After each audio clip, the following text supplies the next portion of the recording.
હા લાવ. ધ્યાનથી જજે. હા ભાઈ.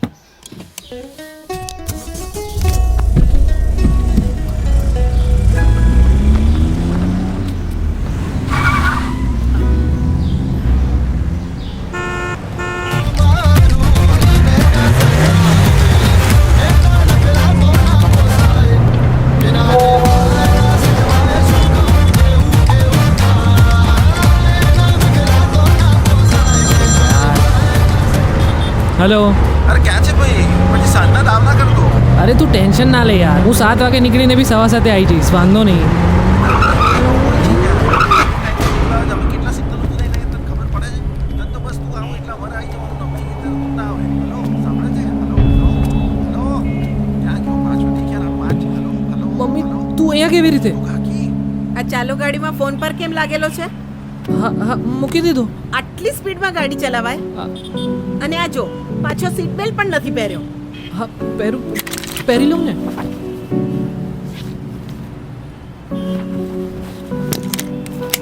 લે બસ.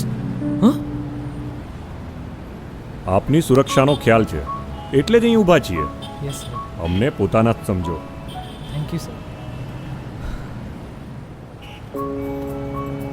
બસ વાત આટલી જ સીધી છે. ટ્રાફિક પોલીસ પણ તમારા પરિવારની જેમ જ ઈચ્છે છે કે સવારે જે હસતા ચહેરા સાથે તમે ઘરેથી નીકળો છો એ જ હસતા ચહેરા સાથે સાંજે સહી સલામત ઘરે પાછા ફરો. જો આપ નિયમોનું પાલન કરીને વાહન ચલાવો તો અમે શા માટે આપને રોકીએ? તમારી સાથે બહેસ કરવી કે પછી તમારી પાસેથી દંડ વસૂલવો એ અમને પણ નથી પસંદ. અરે ભાઈ, અમને તો આનંદ ત્યારે આવે છે કે જ્યારે તમે સીટ બેલ્ટ પહેરીને ગાડી ચલાવો છો, જ્યારે તમે હેલ્મેટ પહેરીને બાઇક ચલાવો છો, જ્યારે તમે વાહન ચલાવતી વખતે મોબાઈલનો ઉપયોગ નથી કરતા કે નથી રેશ ડ્રાઇવિંગ કરતા.